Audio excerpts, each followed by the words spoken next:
کے جسم کو خوبصورت بنانے والوں، اگر نماز نہ پڑھو گے اس حسین خوبصورت جسم کو قبر کے کیڑے کھائیں گے۔ گویا کہ جم کر کے، محنت کر کے، اچھی غذائیں استعمال کر کے، اللہ اکبر، قبر کے کیڑوں کی غذا تیار کر رہے ہو، قبر کے کیڑوں کی غذا کا سامان تیار کر رہے ہو۔ جم بالکل کرو، ضرور کرو، ضرور کرو، لیکن 1 گھنٹہ جم کو دینے والوں 50 منٹ نماز کے لیے بھی نکال لو۔ ایک وقت کی نماز کے لیے 10 منٹ کا ٹائم لگتا ہے، اگر آپ 5 وقت کی نماز پڑھتے ہو تو 50 منٹ کا ٹائم لگے گا۔ جم کرو گے تو جسم بنے گا، اور نماز پڑھو گے تو جسم قبر میں محفوظ رہے گا۔ السلام علیکم ورحمت اللہ۔ بندہ ملنے کو قریب حضرت قادر گیا، بندہ ملنے کو قریب حضرت قادر گیا، لمعے باطن میں گمنے جلوے ظاہر گیا۔ واسطہ پیارے کا ایسا ہو کہ جو سنی مرے، واسطہ پیارے کا ایسا ہو کہ جو سنی مرے، یوں نہ فرمائیں تیرے شاہد کہ وہ فاجر گیا۔ عرش پر دھومے مچے وہ مومن صالح ملا، عرش پر دھومے مچے وہ مومن صالح ملا، فرش سے ماتم اٹھے وہ طیب و طاہر گیا، فرش سے ماتم اٹھے وہ طیب و طاہر گیا۔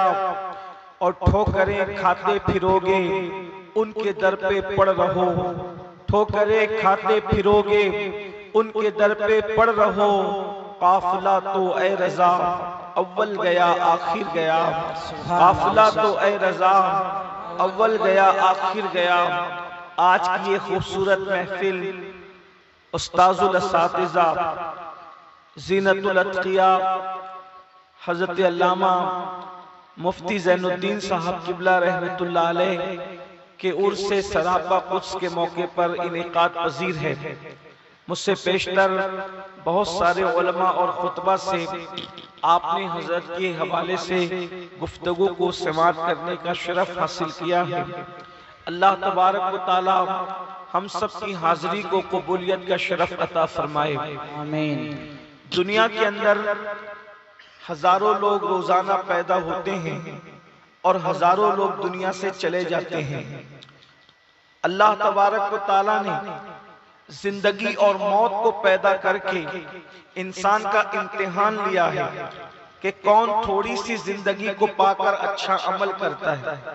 موت اور زندگی یہ آزمائش ہے، موت اور زندگی یہ امتحان ہے۔ انسان دنیا کے اندر کھیل کود کے لیے نہیں آیا، انسان دنیا کے اندر لہو و لعب کے لیے نہیں آیا، انسان دنیا کے اندر زمین کو گناہوں سے گندا اور ناپاک کرنے کے لیے نہیں آیا، انسان دنیا کے اندر صرف کھانے سونے اور اپنے نفس کی تسکین کے لیے نہیں آیا، بلکہ انسان کو دنیا کے اندر درد دل کے لیے بھیجا گیا، انسان کو دنیا کے اندر اللہ کی عبادت کے لیے بھیجا گیا، انسان کو دنیا کے اندر کچھ کرنے کے لیے بھیجا گیا۔ اچھی طرح یاد رکھیں، جو صرف اپنے لیے جیتے ہیں وہ زندہ رہ کر بھی مردہ ہوتے ہیں، اور جو اللہ کے لیے جیا کرتے ہیں وہ قبر میں جانے کے بعد بھی ان کا ذکر زندہ رہتا ہے، ان کا نام زندہ رہتا ہے۔ بل اللہ اکبر، اندازہ فرمائیں اگر اس پورے علاقے میں کسی کی شادی پر بھی کسی کو بلایا جاتا تو اتنی بڑی تعداد میں لوگ جمع نہ ہوتے، لیکن ایک قبر میں سونے والے مرد قلندر کے نام پر آپ کو بلایا گیا ہے اور اتنی بڑی تعداد میں آپ تشریف لائے ہیں۔ یہ کس چیز کی وجہ سے ہے؟ مفتی زین الدین صاحب رحمت اللہ تعالی علیہ اپنے لیے زندگی نہیں گزارتے تھے بلکہ اپنے اللہ کے لیے زندگی گزارتے تھے، اسی لیے وصال کے بعد بھی اللہ تبارک و تعالی نے دلوں کے اندر، ہمارے دلوں میں ان کی محبت کو پیدا فرما دیا ہے، ان کے پیار کو پیدا فرما دیا ہے، ان کی الفت کو پیدا فرما دیا ہے۔ اللہ اکبر، یہ ہمارے لیے کتنی بڑی عبرت کی بات ہے، ہمارے لیے کتنی بڑی جو ہے اللہ اکبر جب وہ سبق حاصل کرنے کی بات ہے کہ جو لوگ بڑے بڑے مالدار ہیں، کروڑ پتی ہیں، ارب پتی ہیں، مرنے کے بعد ان کی قبروں کا نشان بھی مٹ جاتا ہے، لیکن جو اللہ کے دین کے لیے جیتے ہیں بھی یعنی مرنے سے مراد موت کا مزہ چکھنے کے بعد بھی لوگوں کے دلوں میں زندہ رہا کرتے ہیں، جس کی بہترین مثال زینت العطیہ رحمت اللہ علیہ کا مزار اقدس ہے۔ اللہ اکبر، میرے آقا صلی اللہ علیہ وآلہ وسلم کے پیارے دیوانوں، حضرت زینت العطیہ رحمت اللہ تعالی علیہ کو میں نے بہت زیادہ تو نہیں دیکھا، لیکن اس وقت چونکہ آپ کی جن دنوں مالیگاؤں کے اندر جن دنوں آپ کا قیام تھا، اس وقت میری عمر بہت چھوٹی سی تھی اور میں جس ادارے میں وہ پڑھاتے تھے وہیں پر پڑھتا تھا۔ اللہ اکبر، لیکن کچھ یادیں کچھ باتیں میرے ذہن میں ہے۔ پھر وہ مالیگاؤں سے گئے اور پھر کچوچے مقدسہ میں آپ نے پڑھایا، پھر واپس لوٹ کر آئے تو پھر لڑکیوں کے ادارے میں آپ کا قیام رہا اور پھر ایک دوسرے ادارے میں قیام رہا۔ پھر اس کے بعد جو ہے وہاں پر جو ہے وہ میرا اس وقت تعلیمی سفر ان اداروں سے نہ تھا، لیکن آنا جانا حضرت کے پاس لگا رہتا تھا۔ کبھی کبھی ایسا ہوتا ہے انسان جس علاقے کا ہوتا ہے، انسان جس گاؤں کا ہوتا ہے، انسان جس محلے کا ہوتا ہے، لوگ اس کی قدر نہیں کرتے، بلکہ بہت میرے عظیم استاد میرے قائد نے مجھے ایک بات کہی تھی۔ آپ نے فرمایا تھا دو چیزیں انسان کو ہمیشہ جو ہے وہ موت کے بعد نصیب ہوتی ہے، دو چیزیں انسان کو موت کے بعد نصیب ہوتی ہے، ایک قبر انسان کو موت کے بعد نصیب ہوتی ہے اور ایک قدر انسان کو موت کے بعد نصیب ہوتی ہے۔ قبر اور قدر یہ دونوں چیزیں انسان کو بعد موت نصیب ہوتی ہے، اور میری قوم اہل سنت و جماعت کا تو حال ہی جدا ہے، جب تک زندہ رہیں گے ستاتے رہیں گے اور جب مر جائیں گے تو قبروں پر گنبد بھی بنائیں گے، عرس بھی کریں گے۔ اللہ اکبر، جیتے جی لباس نہ دینے والی قوم موت کے بعد چادروں کا انبار لگاتی ہے۔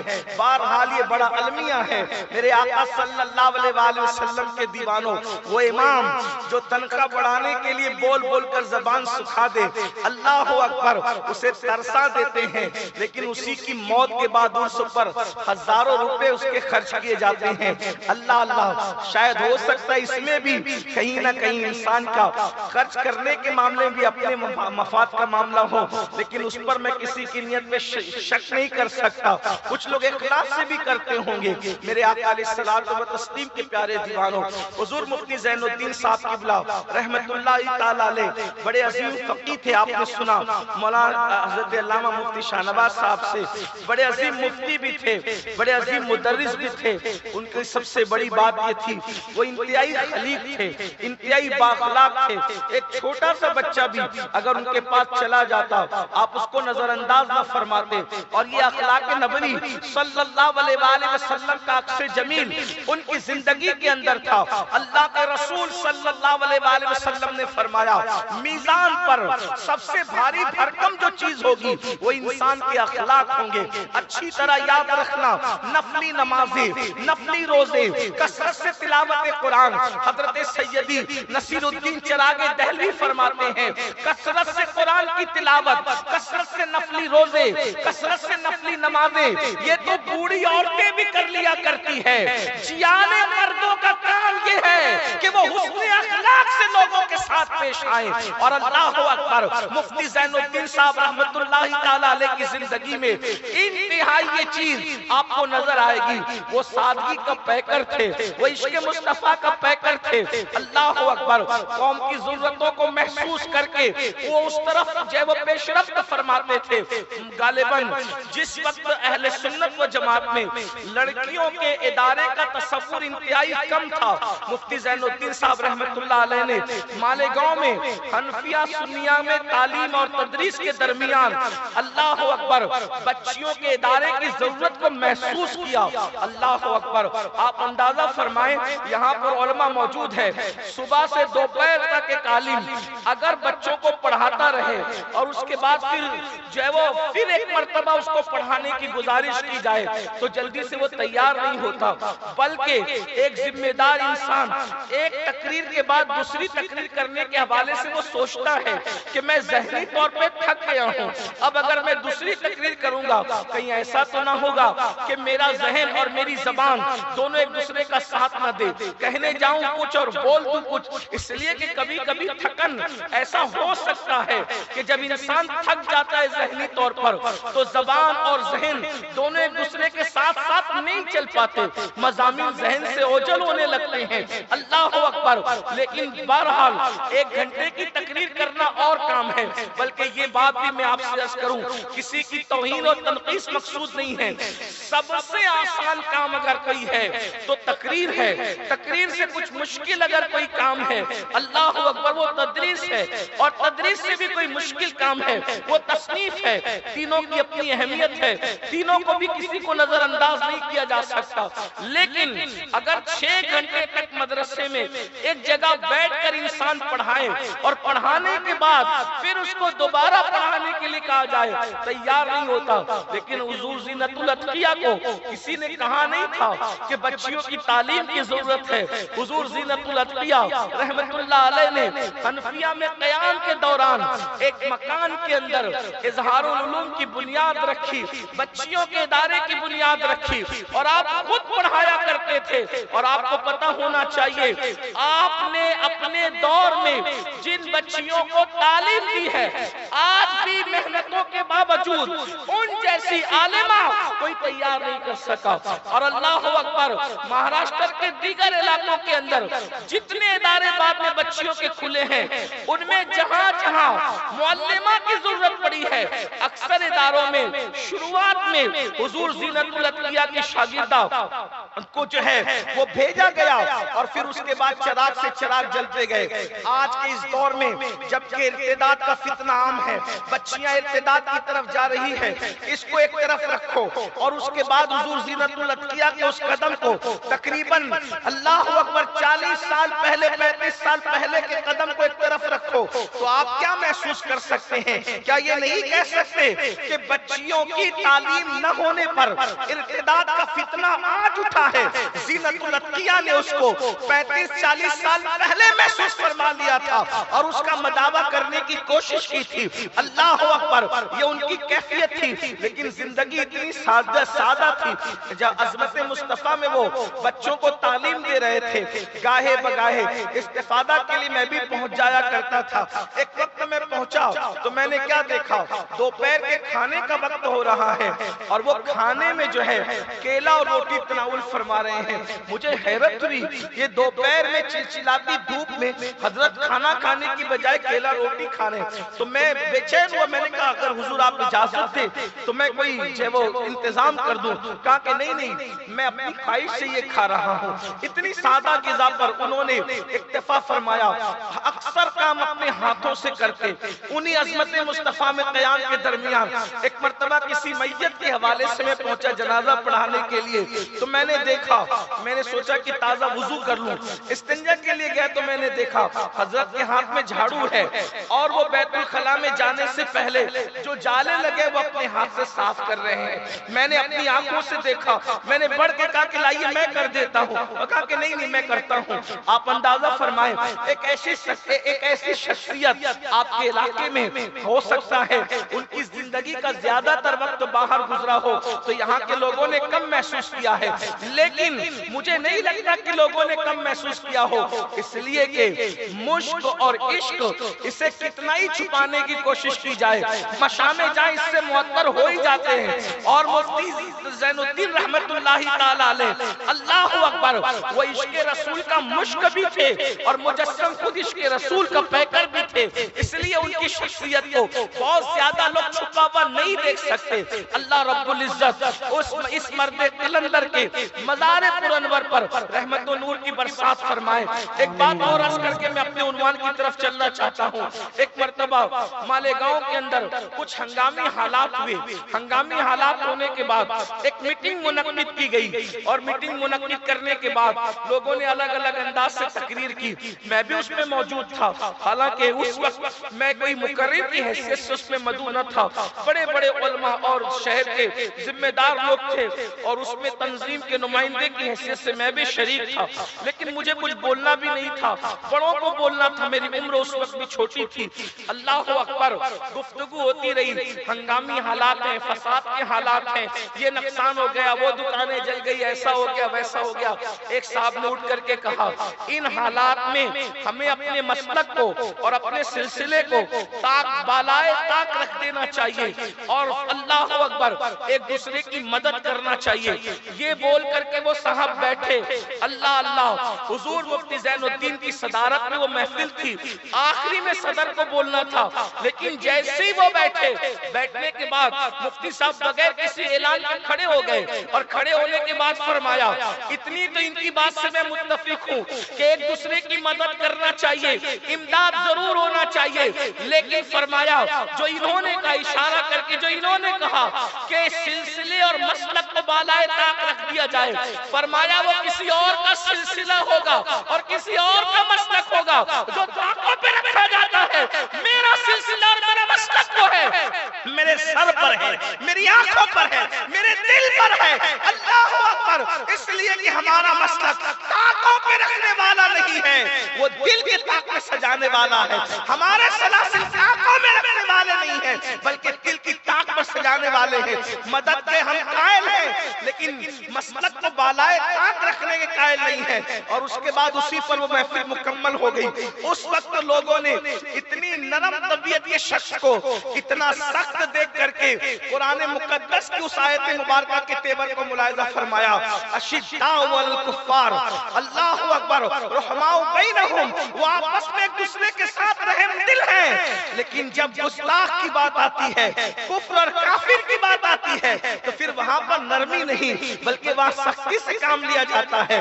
دشمن احمد میں شدت کیجئے، ملحدوں کی کیا مربت کیجئے، غیر میں جل جائے بے دینوں کے دل، یا رسول اللہ کی کثرت کیجئے، شرک ٹھہرے جس میں تعظیم حبیب، اس برے مذہب پہ لعنت کیجئے چرچا انہی کا صبح شام، جانے کافر پر قیامت کیجئے۔ اللہ اکبر، یہ حضور زینت الاتقیاء رحمت اللہ علیہ کا انداز تھا، لیکن ہم لوگ اتنے بڑے لوگوں کے عرس میں آتے ہیں، ان کی باتیں سنتے ہیں، ان کی سیرت سنتے ہیں، ان کی زندگی سنتے ہیں، مگر ہمارے اندر کوئی تبدیلی نہیں آتی۔ عرس کا مطلب یہ نہیں ہے کہ ہم بھیڑ کریں، عرس کا مطلب یہ نہیں ہے ہم چادر گھاگر کریں، عرس کا مطلب صرف یہ نہیں ہے کہ ہم چادریں چڑھائیں، عرس کا مطلب صرف یہ نہیں ہے کہ ہم پھول ڈالیں، یہ ساری چیزیں اپنی جگہ ہے، اس کا انکار نہیں ہے، لیکن عرس کا اصل مقصد یہ ہے کہ اصال ثواب کیا جائے اور جس بزرگ کے مزار پر آپ جا رہے ہیں ان کی سیرت کو سن کر اپنی زندگی کو اس کے سانچے میں ڈھالنے کی کوشش کی جائے۔ اللہ اکبر، ایک چھوٹا سا وجود، ایک دبلا پتلا وجود جب اتنا بڑا انقلابی کام کر سکتا ہے تو ہم کام کیوں نہیں کر سکتے؟ ہم لوگوں کے کام کیوں نہیں آ سکتے؟ بلکہ آج میری قوم کے جوانوں کا مزاج ہے، اللہ نے جوانی دی ہے تو گانوں کی دہلیز پر اس کو تج دو، اللہ نے جوانی دی ہے تو فلمیں دیکھ کر اسے ضائع کر دو، اللہ نے جوانی دی ہے نکڑوں پر بیٹھ کر اسے ضائع کر دو، اللہ نے جوانی دی ہے جرائم کے اندر اسے ضائع کر دو، اللہ نے جوانی دی ہے موبائل، فیس بک، یوٹیوب پر اسے برباد کر دو۔ آج بتاؤ، ہزاروں جوانوں کی جوانی ضائع ہو رہی ہے اور میری قوم کے جوانوں، جس قوم کے اندر زینت الاتقیاء جیسے لوگ اواخر کے اندر موجود ہیں، اس کے باوجود بھی میری قوم بے روی کا شکار ہے، جوانی کو برباد کر رہی ہے۔ سن لو، جوان کسی قوم کا سرمایہ ہوتا ہے، جوان کسی قوم کی گویا کہ تقدیر ہوتا ہے، جوان کسی قوم میں انقلابی ہوتا ہے، جوان وہ ہوتا ہے جو قوم کی زلف پریشاں کو ناخن تدبیر سے سنوارنے کا ہنر رکھتا ہے۔ میری قوم کے جوانوں، شراب و شباب، نشے اور موبائل میں اپنی زندگی اور اپنی جوانی کو برباد کرنے والوں، اپنی اسلاف کی زندگی دیکھو، تم ہی تھے جنہوں نے جوانی میں اندلس کے ساحل پر کشتیاں جلا کر کے لوگوں کو بتایا تھا کہ مسلم جوانوں کا کردار کیا ہوتا ہے. جب طارق بن زیاد سے کہا گیا کہ تم کشتیاں جلا رہے ہو اجنبیوں کے ساحل پر، تو آپ نے فرمایا تھا کشتیاں اس لیے جلا رہے ہیں تاکہ دشمن کو اور دوستوں کو ہمارے عزم کا پتہ چل جائے، دوستوں کو یوں پتہ چل جائے کہ اب واپس لوٹ کر نہیں جانا، یا تو یہاں ہماری قبریں بنے گی یا تو یہاں اسلام کا پرچم لہرایا جائے گا. یہ جذبات تھے مسلم جوانوں کے. آج وہ جذبات کہاں گئے جو اسلام کا پرچم لہرانے کے لیے اپنی قبریں تک بنانے کے لیے تیار تھے؟ اور آج قوم مسلم کے جوانوں کا حال یہ ہے، وہ 10 منٹ خود اپنی آخرت کو سنوارنے کے لیے نماز کے لیے وقت نہیں نکال سکتے. اللہ اکبر. جس قوم کے جوان 10 منٹ کا وقت اللہ کے لیے نکال نہ سکے، وہ قوم کے جوان زمانے میں انقلاب کیا پیدا کر سکتے ہیں، زمانے میں تبدیلی کیا پیدا کر سکتے ہیں. سن لو، یہ جوانی ایک مہمان کی طرح ہے. جوانی کی قدر مہمان کی طرح کرو. جیسے کوئی باوقار عزت دار شریف مہمان بہت وقت کے لیے کہیں نہیں آتا، وہ آتا ہے چلے جانے کے لیے آتا ہے. جوانی بھی ایک باوقار عزت دار قیمتی مہمان کی طرح ہے. جوانی کس کی رہی ہے؟ جو ہماری رہے گی. یہ 16-15 سال کی عمر میں آتی ہے اور 40 سال کی عمر سے جانا شروع ہو جاتی ہے. یاد رکھنا، جوانی کے نشے میں اللہ کی نافرمانی کرنے والوں، جوانی کے نشے میں رات کی تاریکیوں میں جرائم کرنے والوں، جوانی کے نشے میں اللہ کو ناراض کرنے والوں، خدا کے غضب کو دعوت دینے والوں، بہت جلد یہ جوانی جائے گی. اور اس کے بعد جب بڑھاپا آئے گا، جو جوانی میں گناہ کرتے ہیں، جو جوانی میں جرائم کرتے ہیں، جو جوانی میں اللہ کی نافرمانی کرتے ہیں، ان کو بڑا دردناک بڑھاپا آتا ہے. اتنا بدترین بڑھاپا وہ دیکھتے ہیں کہ جب وہ موت مانگتے ہیں تو اللہ ان کو موت بھی نہیں دیتا. اتنی دردناک.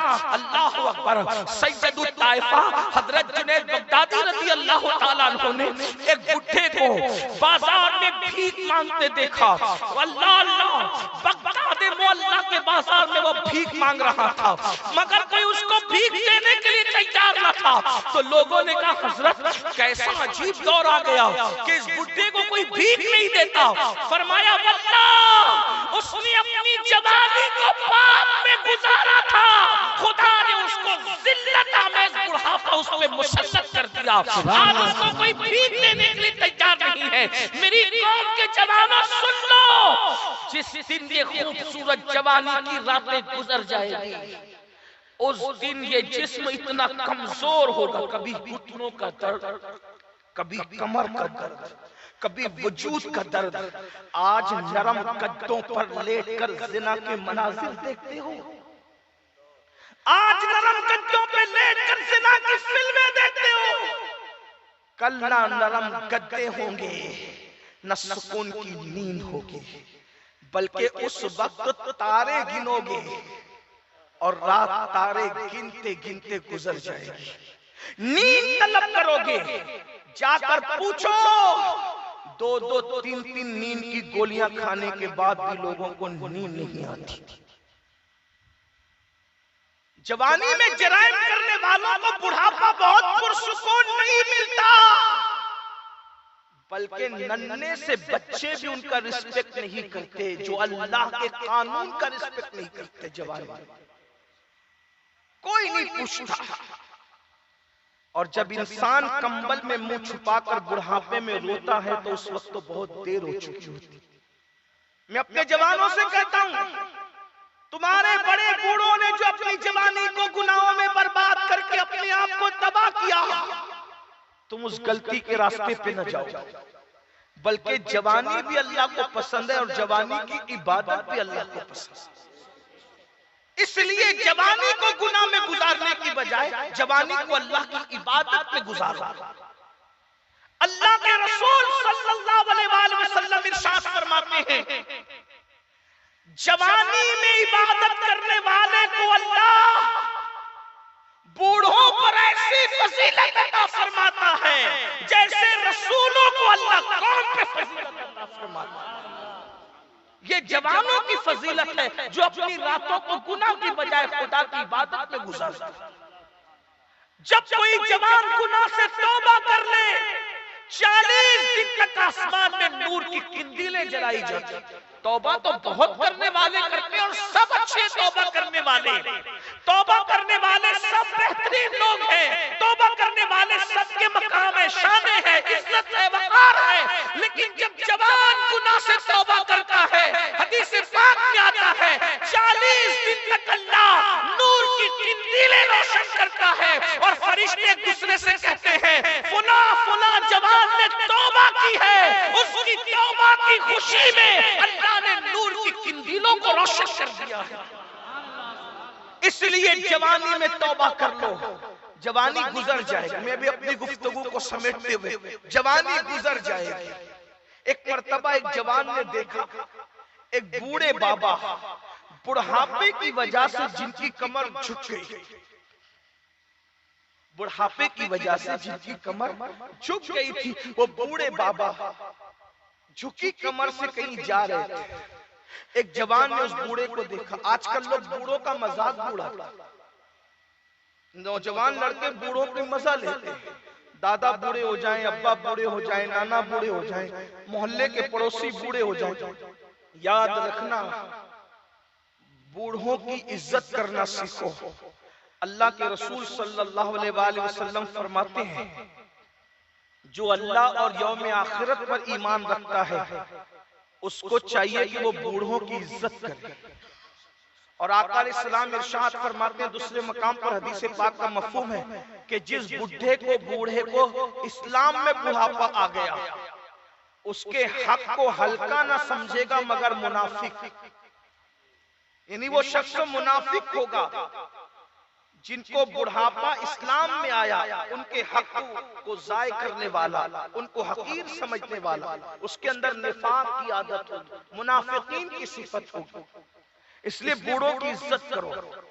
جب کسی مومن کے سفید بال ہو جاتے ہیں تو میرے آقا فرماتے ہیں سفید بال والوں کی دعا کو رد کرنے میں اللہ حیا فرماتا ہے۔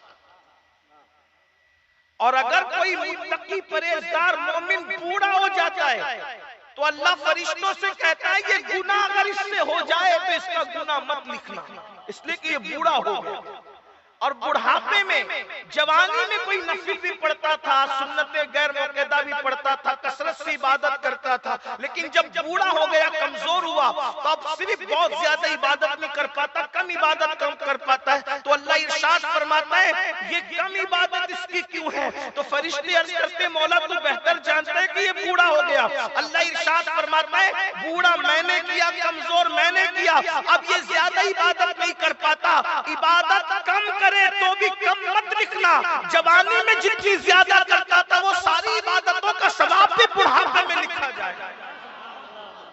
بوڑھوں کی بھی فضیلت ہے، لیکن جوان لوگ بوڑھوں کا مذاق اڑاتے ہیں۔ مذاق نہ اڑاؤ، ان کی عزت کرو، ان کی توقیر کرو، ان کی تعظیم کرو۔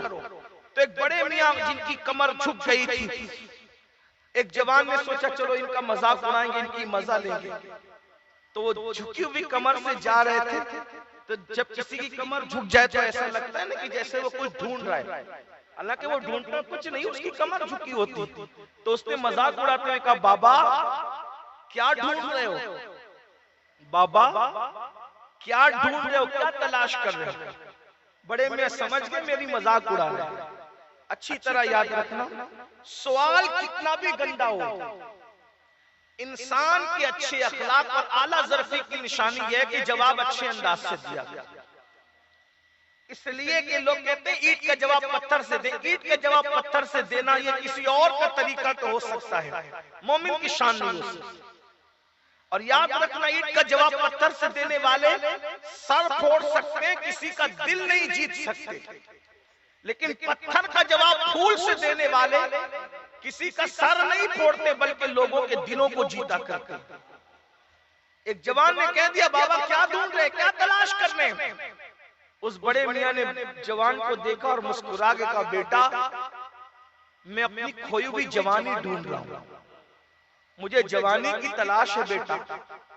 جب میں بھی تیری طرح جوان تھا، تیری طرح جوان سوچتا تھا خوب عبادت کروں گا، عبادت کے وقت ٹائم نہیں نکال سکتا تھا، جیسے تو بیکار بیٹھا نا میں بھی ایسے بیکار بیٹھا، جوانی کے وقت جیسے تو ہوج موج مستی مذاق کرتا ہے نا ویسے میں بھی کرتا تھا، میں سوچتا تھا کہ بوڑھا ہو جاؤں گا، سب کام سے فری ہو جاؤں گا، فارغ ہو جاؤں گا، اللہ ہی اللہ کروں گا، عبادت بھی کروں گا، نمازیں پڑھوں گا، مسجد کی کبوتری بن جاؤں گا، مسجد کے کونے میں بیٹھا رہوں گا، تلاوت کے سوا کچھ نہیں کروں گا۔ لیکن بیٹا جب جوانی تھی، ہاتھ پیر میں طاقت اور قوت تھی، جب عبادت کرنے کے لیے اللہ نے طاقت قوت دی تھی، میں نے کھیل کود اور گناہوں میں وقت کو گزارا اور سوچا تھا جب بڑھاپے میں کروں گا، لیکن بڑھاپا آیا تو ایسی کمر جھک گئی کہ اب میں کیا عبادت، ایسا ہو گیا طبیعت میں خرابی آ گئی، کیا عبادت کروں؟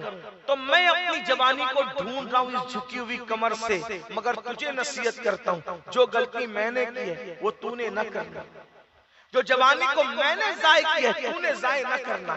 یہاں پر بیٹھے ہوئے اکثر لوگ جوان ہیں، اور سے زینت الاتقیہ میں آنے والوں، جوانی میں آپ ظہر میں صرف 12 نہیں بلکہ 14 بھی پڑھ سکتے ہو، 16 بھی پڑھ سکتے ہو، 18 بھی پڑھ سکتے ہو، اس لیے کہ جوان ہو نوافل زیادہ پڑھ سکتے ہو۔ میرے بھائی جب تو جم کرنے کے لیے 1-1 گھنٹہ لگا سکتا ہے تو تو نوافل پڑھنے کے لیے 10-20 منٹ کا وقت نہیں لگا سکتا۔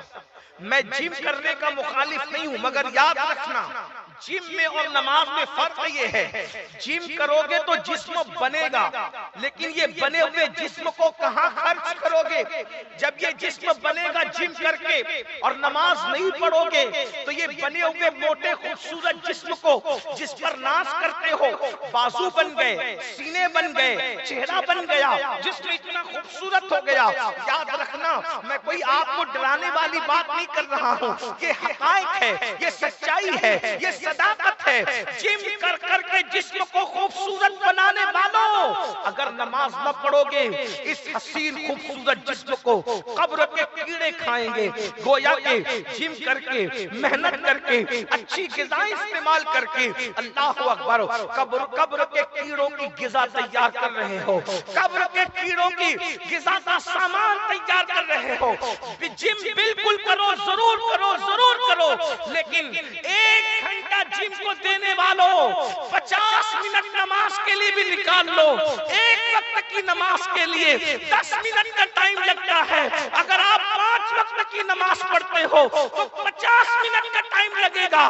جم کرو گے تو جسم بنے گا اور نماز پڑھو گے تو جسم قبر میں محفوظ رہے گا، جسم کی حفاظت ہوگی۔ اللہ اکبر۔ لیکن حیرت کی بات یہ ہے ہم سب کے لیے ٹائم نکالتے ہیں، رب کے لیے ٹائم نہیں نکالتے۔ اللہ اکبر۔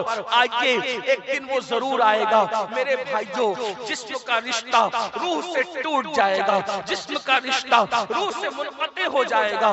عبادت کرو گے تو بھی ایک دن دنیا سے جانا ہے، نہیں کرو گے تو بھی دنیا سے جانا ہے، اللہ کو راضی کرو گے تو بھی دنیا سے جانا ہے، اللہ کو راضی نہ کر سکے معاذ اللہ تو بھی دنیا سے جانا ہے، جھوٹ بولو گے تو بھی دنیا سے جانا ہے، سچ بولو گے تو بھی دنیا سے جانا ہے، مگر اتنا یاد رکھنا اگر اللہ کو راضی کر لیا، اللہ کو منا لیا اور دنیا سے گئے تو خوشی خوشی جاؤ گے دنیا سے، روتے روتے آئے تھے مسکراتے مسکراتے جاؤ گے۔ اللہ اکبر۔ لیکن اگر اللہ کو راضی نہ کر سکے تو جس دنیا میں روتے ہوئے آئے تھے روتے ہوئے دنیا سے جاؤ گے۔ آئیے میں آپ کے سامنے ایک مثال کے ذریعے سے ایک مومن اور نیک بندے کی موت اور ایک گنہگار اور فاسق و فاجر کی موت کا ایک تصور پیش کرتا ہوں۔ موت کی تیاری کرو، نماز کے لیے وقت نکالو، رمضان شریف گزرا ہے، پتہ نہیں کتنوں نے روزہ رکھا نہ رکھا۔ لوگ کیا کہتے ہیں مولانا غلامی رسول میں موت بھی قبول ہے، نبی کے نام پہ جان قربان کر دیں گے۔ میں پوچھتا ہوں میرے بھائی، جو قوم گٹکے کی محبت میں فرض روزے کو ترک کر دے، جو قوم اللہ اور رسول کے نام پہ 12 گھنٹہ گٹکا اور سگریٹ اور بیڑی نہ چھوڑ سکے، وہ قوم اللہ رسول کے نام پہ دنیا کیا چھوڑے گی؟ اللہ ماشاءاللہ دنیا یہ سب کچھ سمجھ رہی۔ یہ جو کھیل ہو رہا ہے آپ کے ساتھ پوری دنیا میں تباہ کرنے کا، برباد کرنے کا، ذلیل کرنے کا، رسوا کرنے، دنیا جان چکی ہے۔ ہمارے پاس کھوکھلے نعروں کے سوا کچھ نہیں، ہمارے پاس درد بری گفتگو کے سوا کچھ نہیں. نعرے کھوکھلے کبھی انقلاب پیدا نہیں کرتے. میدان عمل میں میدان عمل کے مسافر بنو. مومن کی، نیک مومن کی، سچے مومن کی اور فاسق کی موت میں فرق ہے. آپ کا یہ علاقہ بنگال کا علاقہ، بہت سارے لوگ کمانے کے لیے سعودی تک جاتے ہیں، بہت سارے لوگ جو ہے وہ دبئی تک جاتے ہیں، بہت سارے لوگ کلکتہ جاتے ہیں، ممبئی جاتے ہیں. کوئی بری بات نہیں ہے، لیکن ایک چیز آپ مجھے بتائیں. ایک بندہ بنگال کے چھوٹے سے دیہات سے نکلا، سعودی پہنچا، کس کے لیے؟ کمانے کے لیے، مال کمانے کے لیے. چھوٹے سے جھوپڑے میں رہتا تھا، وہاں گیا، 8 گھنٹہ نہیں 16 گھنٹے محنت کی، پیسہ کمایا، وطن کو بھیجا. پیسہ کمایا، وطن کو بھیجا، پیسہ کمایا، وطن کو بھیجا. ابھی کیا بنا؟ تو جھوپڑے سے بنگلہ بن گیا. ابھی کیا ہوا؟ کار خریدی گئی. ابھی کیا ہوا؟ اتنا بینک بیلنس ہو گیا. ابھی کیا ہوا؟ اتنی زمین خرید لی، اتنا کھیت خرید لیا. ابھی کیا ہوا؟ یہ وہ سب. جب سب بن گیا، اب سوچا کہ چلو وطن واپس لوٹتے. وطن واپس لوٹتے. سچ کہنا، جب وہ سعودی سے اپنے وطن کو واپس لوٹے گا تو اس کی کیفیت کیا ہوگی؟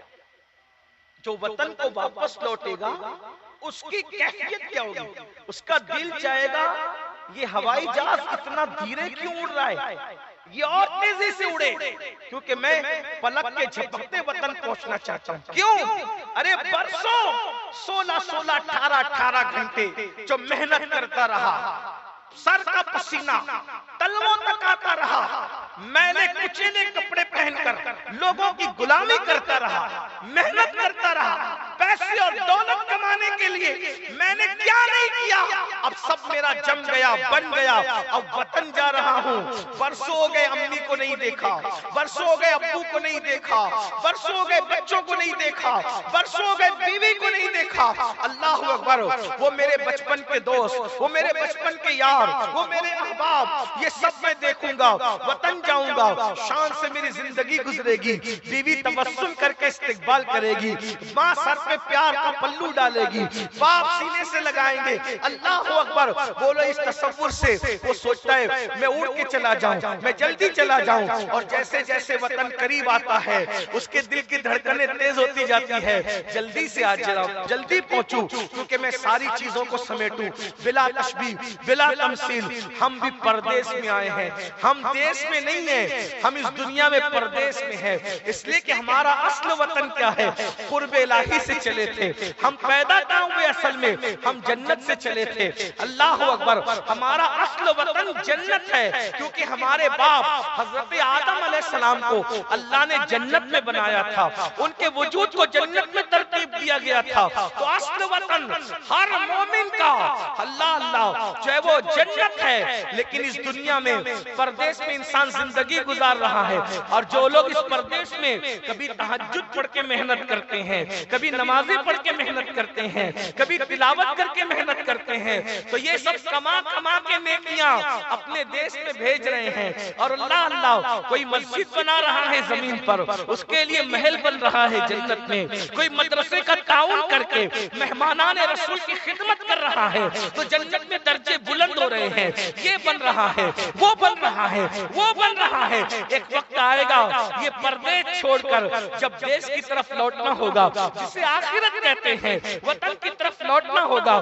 ہر مسلمان تو کہتے ہیں نا جب کوئی انتقال کرتا ہے انا للہ و انا الیہ راجعون، ہم اللہ کے ہیں اور اللہ کی طرف لوٹ کے جانا ہے. آئے بھی اللہ کی طرف سے، جانا بھی اللہ کی طرف ہے. مگر مسلمانوں ہمیں آنا تو یاد ہے کہ ہم پیدا ہوئے، مگر ہمیں جانا یاد نہیں رہا کہ جانا بھی ہے. اس دنیا میں دل لگانے والوں، دنیا کے اندر ڈوب کر خدا کو ناراض کرنے والوں، رسول اللہ سے رشتہ کمزور کرنے والوں، ایک دن اس دنیا سے چلے جانا ہے.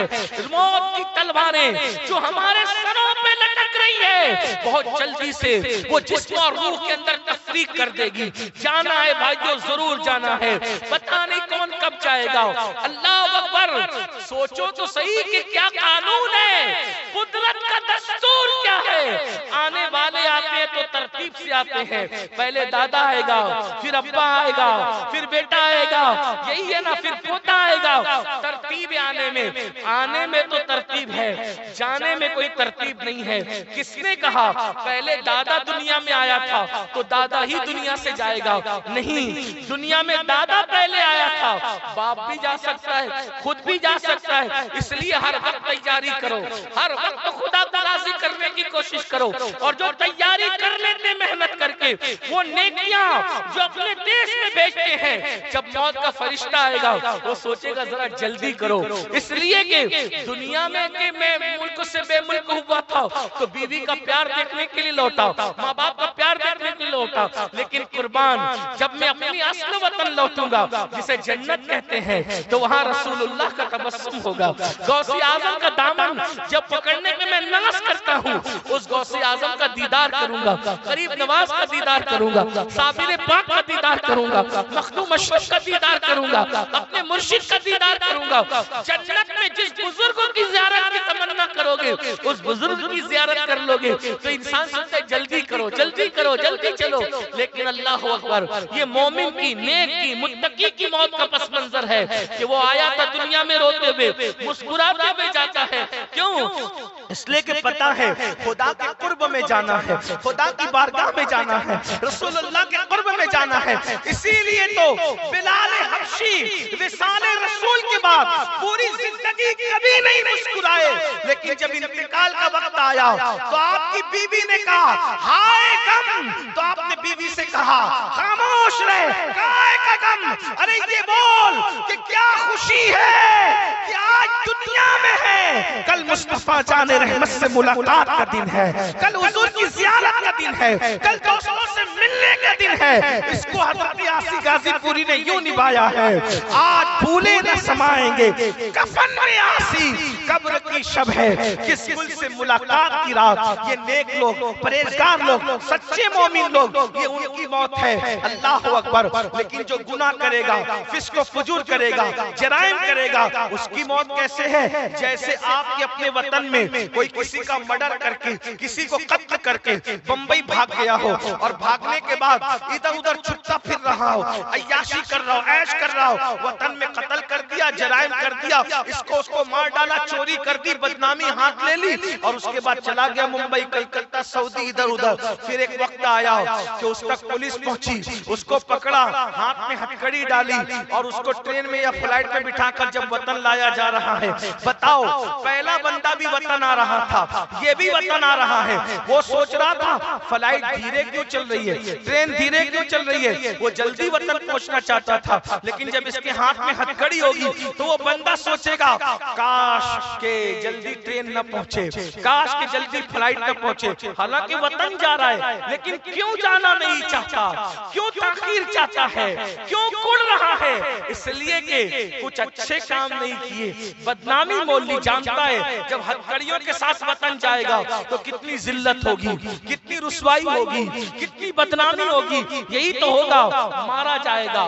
پیٹا جائے گا، جیل میں رکھا جائے گا، باس پرس کی جائے گی کیونکہ کام اچھا نہیں کیا۔ اب بتائیں جیسے جیسے وطن آئے گا ویسے ویسے وہ شرمندہ ہوگا، لیکن اس کی شرمندگی اس کو کام دے گی۔ اسی لیے میرے نوجوانوں، میرے بھائیوں، میری بہنوں، میں آپ کو یہی عرض کرنا چاہتا ہوں، یاد رکھنا جگہ جی لگانے کی دنیا نہیں ہے، یہ عبرت کی جا ہے، تماشا نہیں ہے۔ بڑے بڑے مالدار، بڑے بڑے سیاستدان، بڑے بڑے بادشاہ اس دنیا میں جنہوں نے اللہ کی نافرمانی کی، ان کی قبروں کا نشان مٹ گیا، ان کو کوئی یاد کرنے والا نہیں رہا۔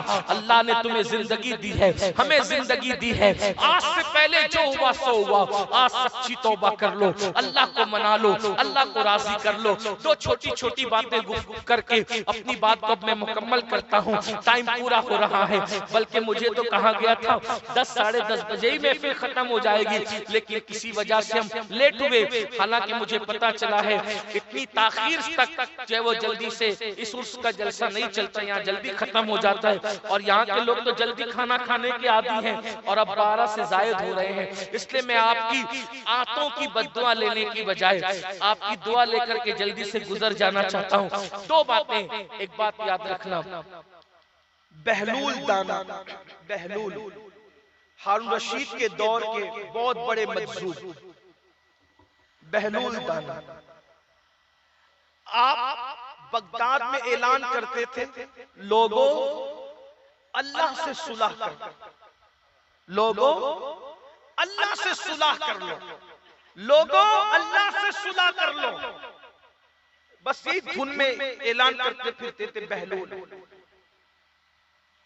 لوگ ان کا مذاق اڑاتے تھے، کچھ لوگ سمجھتے تھے کچھ لوگ نہیں سمجھتے تھے کہ ایک دن کسی کا انتقال ہوا، ہارون رشید اور دیگر لوگ بھی قبرستان میں گئے تو ہارون رشید اور دیگر لوگوں نے کیا منظر دیکھا کہ جو بستی میں اعلان کرتے ہیں بہلول، لوگوں اللہ سے صلح کر لو، لوگوں اللہ سے صلح کر لو۔ اب قبرستان میں تو بہلول آسمان کی طرف دیکھ کر کہتے اللہ ان سے صلح کر لو، اللہ ان سے صلح کر لے، ان قبر والوں سے صلح کر لے۔ کسی نے پکڑ کے کہا بہلول تیری بولی کیوں بدل گئی؟ جب بستی میں تھے تو کہتے تھے لوگوں اللہ سے صلح کر لو، اللہ سے صلح کر لو، اور اب قبرستان میں آ کے بولی بدل لو، کہتے اللہ ان سے صلح کر لے، اللہ ان سے صلح کر لے۔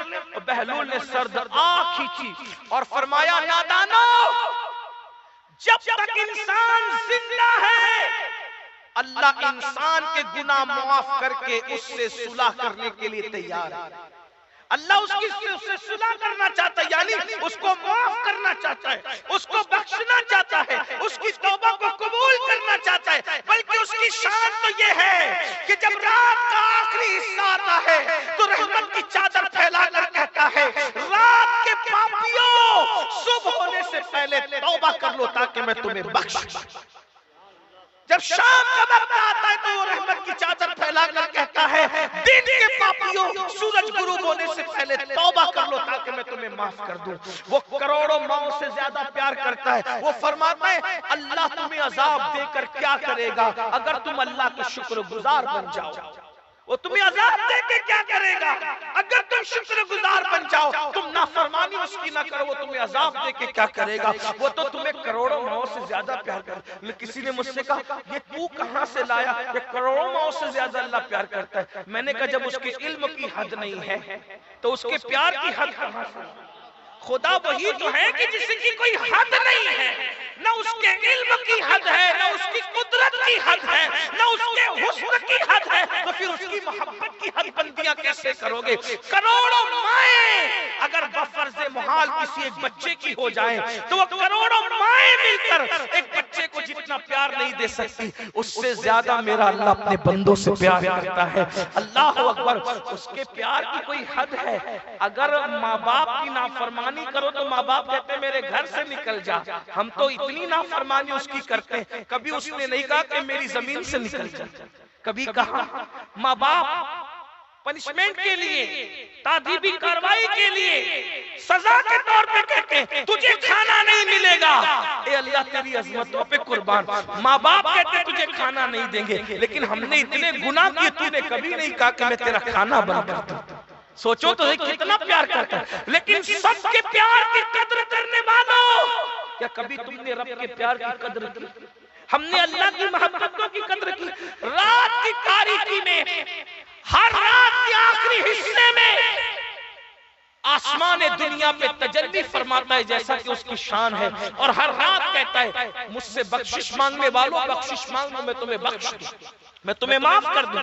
تو بہلول نے کہا میں اس لیے کہتا تھا کہ اللہ سے صلح کر لو کیونکہ جب تک انسان زندہ ہے خدا اس کو معاف کرنے والا ہے اور اس کو معاف کرنا چاہتا ہے، لیکن انسان توبہ نہیں کرنا چاہتا۔ لیکن جب مرگ کے عذاب میں گرفتار ہو جاتا ہے اب انسان معافی مانگتا ہے، لیکن اللہ اس کو معاف کرنا، کیونکہ اس کے لیے توبہ کا دروازہ بند ہو چکا ہے۔ موت کی آخری ہچکی کے وقت توبہ کا دروازہ بند ہو جاتا ہے، غیب کے پردے اٹھنے کے بعد توبہ کا دروازہ بند ہو جاتا ہے، حجابات اٹھنے کے بعد توبہ کا دروازہ دروازہ بند ہو جاتا ہے، پھر کوئی توبہ نہیں کر سکتا، اس لیے کہ فرعون نے بھی تو ڈوبتے ڈوبتے کہا تھا نا کہ میں ایمان لایا اللہ پر، اس کے بعد اس کو جواب دیا گیا بہت دیر ہو چکی بندے۔ غور فرمائیں، غور کریں آپ، اور آج فرعون نشان عبرت بن گیا۔ تو اللہ نے توبہ کا وقت دیا ہے، توبہ کر لو، بدل جاؤ، لیکن وہ توبہ نہیں کہ گالوں کو پیٹو کانوں کو کھینچو۔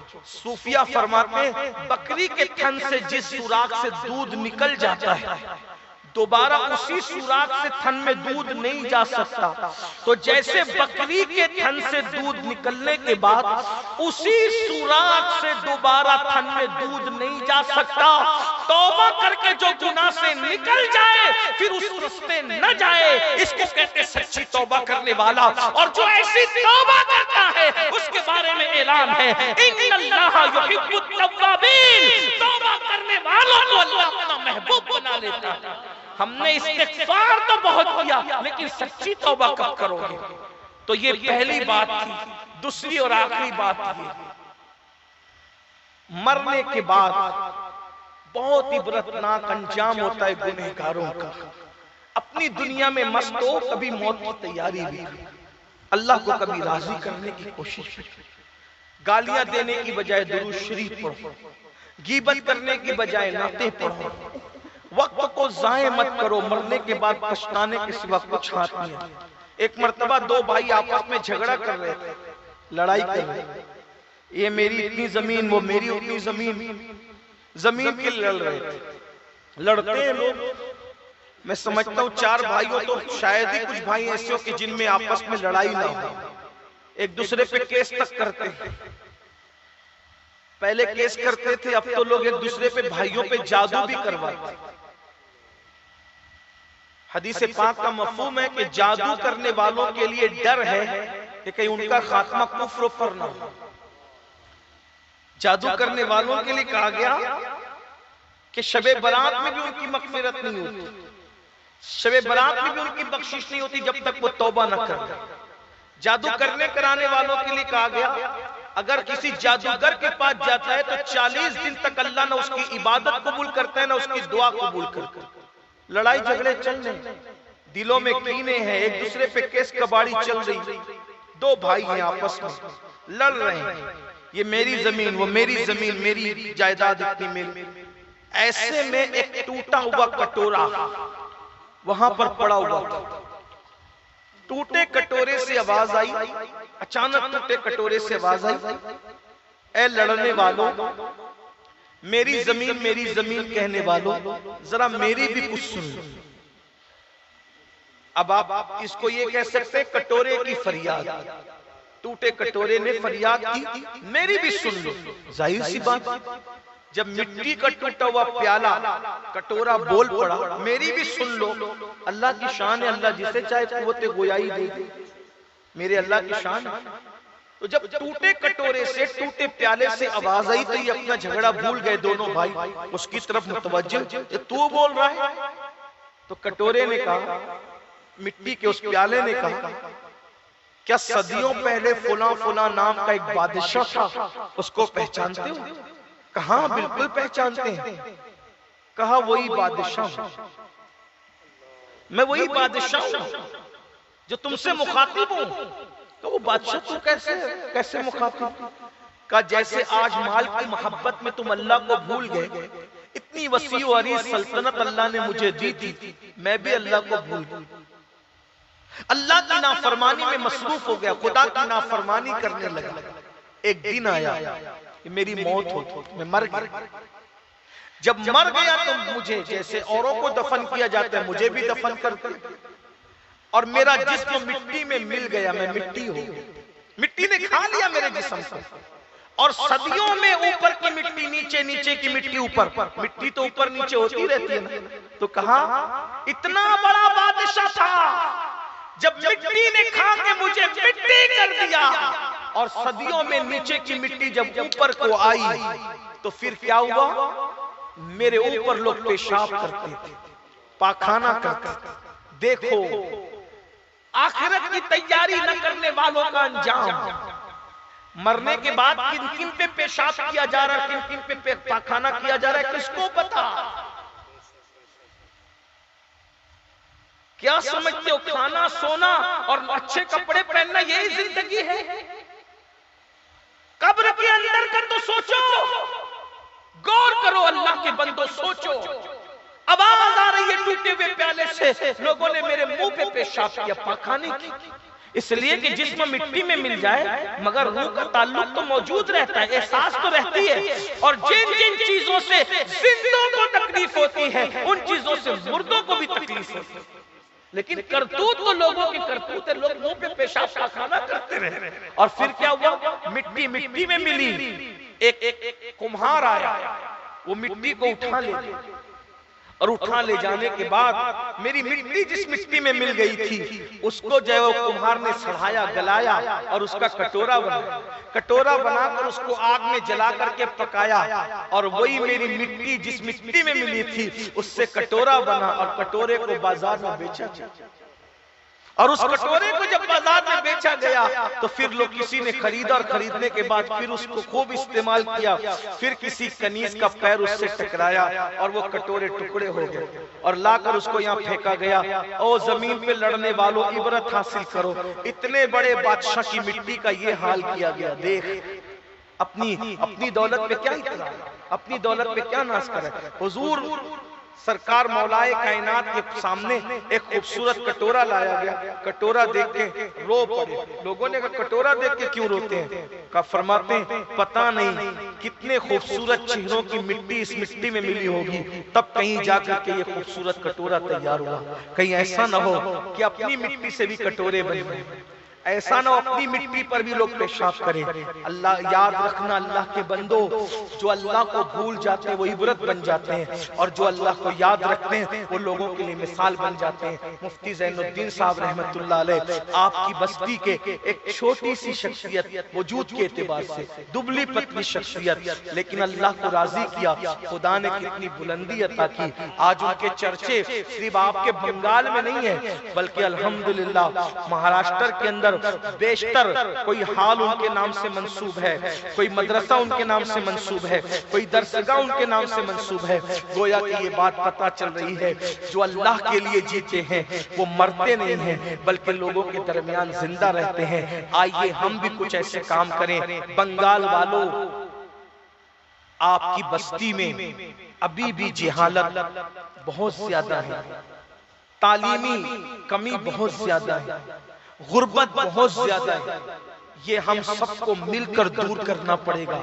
جب کوئی قوم کو غلام بنانا ہوتا ہے تو دنیا کی بڑی طاقتیں دو کام کرتی ہے، ایک جاہل بناتی ہے، ایک غریب بناتی ہے۔ جاہل اور غریب بنانے کے بعد پھر غلام بناتی ہے۔ اس لیے جہالت کا خاتمہ بھی کرو اور غربت کا خاتمہ بھی کرو۔ جو نوجوان ماں باپ کے دم پہ پلتے ہیں ان کو میرا مشورہ ہے، ماں باپ کے دم پہ پلنے والوں، ماں باپ کے دم پہ نہ پلو بلکہ خود کماؤ، خود محنت کرو، خود کاوش کرو، اور اپنے ماں باپ کی غربت دور کرنے کی کوشش کرو، کیونکہ روایتوں میں آتا ہے کہ کبھی کبھی غربت انسان کو کفر تک لے جاتی ہے۔ اس لیے مالدار بنو، اب مال کماؤ، حلال ذریعے سے مالدار بنو۔ لوگ کہتے ہیں ارے اسلام تو غریبوں کا مذہب ہے، جس نے بھی آپ کو یہ پٹی پڑھائی اس نے صحیح نہیں بتایا، غریبوں کا مذہب ہے۔ اسلام غریبوں کا مذہب کہاں ہے؟ جس مذہب میں زکوٰۃ کا تصور ہو وہ غریبوں کا مذہب کیسے ہو سکتا ہے؟ جس مذہب میں حج کا تصور ہو وہ غریبوں کا مذہب کیسے ہو سکتا ہے؟ جس مذہب میں بیمار پڑو تو صدقہ دو، کوئی غلطی ہو جائے تو غلام آزاد کرو، یہ غلطی ہو تو غلام آزاد، قسم جھوٹی کالی تو غلام آزاد، اور اسی طرح روزہ توڑا تو غلام آزاد۔ یہ غلاموں کی آزادی کون کر سکتا ہے؟ جو خود غلام ہوگا وہ غلام آزاد کرے گا، یا جو آقا ہوگا وہ غلام آزاد کرے گا؟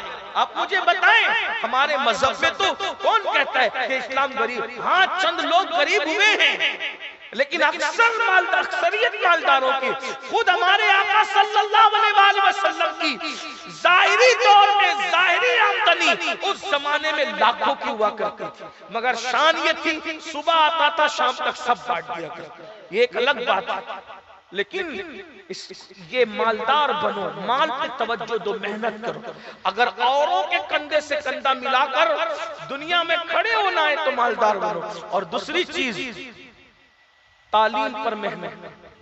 کوئی بیٹا بیٹی جاہل نہ رہنے پائے، ان پڑھ نہ رہنے پائے، پڑھاؤ اور اعلیٰ سے اعلیٰ تعلیم دو۔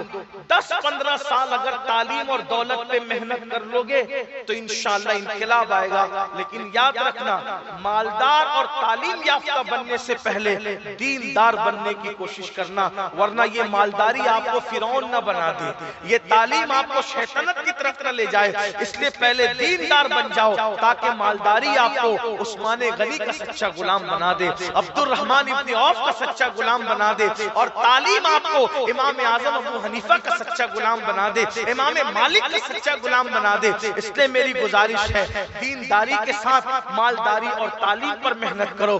میں نے تو طے کر لیا ہے کہ ہر جلسے میں لوگوں کو یہ کہوں کہ مالدار بنو، دیندار بنو، تعلیم یافتہ بنو، خوب پڑھاؤ اپنے بچوں کو۔ 8 گھنٹے محنت کرنے کی بجائے 16 گھنٹے محنت کرو، 18 گھنٹے محنت کرو، اور اپنے بچوں کو انگلش میڈیم اسکولوں میں داخلہ کراؤ۔ یہ نہیں کہ گورنمنٹ کے ان اسکولوں میں ڈال دیا جہاں نہ ٹیچر آ رہا ہے، نہ کوئی پڑھائی کا انتظام ہے، نہ چھت ہے، نہ یہ۔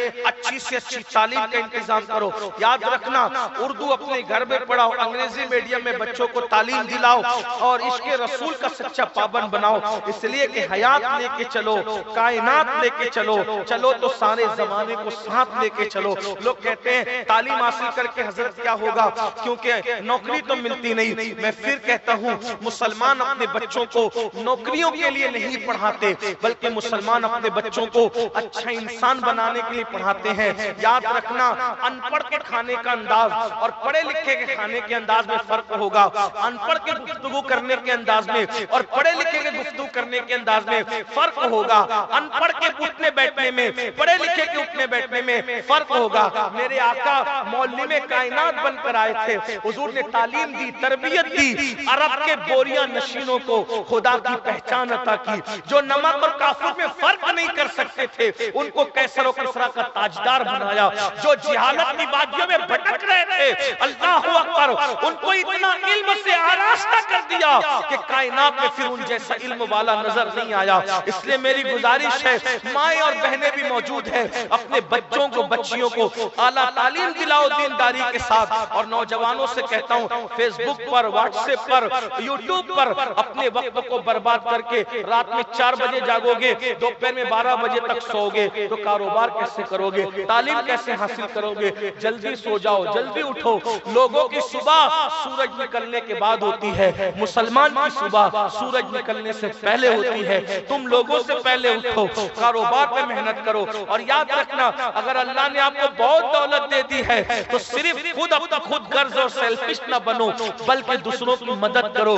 درد دل کے واسطے پیدا کیا انسان کو، ورنہ عبادت کے لیے کچھ کم نہ تھے کرو بیان۔ عبادت کے لیے تو فرشتے بہت تھے، مگر اللہ نے ہمیں درد دل کے لیے پیدا کیا۔ ایک دوسرے کو اٹھاؤ، ایک دوسرے کا سہارا بنو، ایک دوسرے کی مدد کرو۔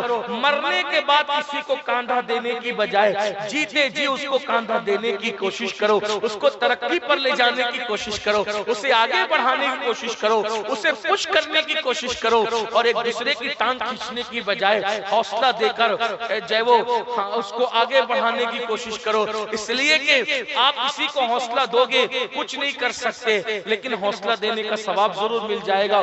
اللہ کسی کو ترقی دے تو آپ کے پیر کھینچنے سے اس کا کیا ہونا ہے؟ اللہ کسی کو ترقی دے تو آپ کے حوصلہ دینے سے کیا ہونا ہے؟ لیکن اتنا ضرور ہے، ام المومنین سیدہ عائشہ صدیقہ کی موجودگی میں ایک بھکاری آیا اور عرض کی، یا رسول اللہ کچھ دے دیجئے۔ تو میرے آقا نے دینے سے پہلے اماں عائشہ سے کہا، عائشہ مجھے کہو کہ حضور اس کو دے دو۔ اماں عائشہ نے کہا، حضور آپ تو بڑے سخی ہیں، میں نہیں بھی کہوں گی تو آپ دیں گے۔ فرمایا تم نہیں بھی کہو گی تو ضرور دوں گا، لیکن کہہ دو نا، نہیں بھی کہو گی تو دوں گا، لیکن اگر کہہ دو گی تو اس ثواب میں تم بھی شریک ہو جاؤ۔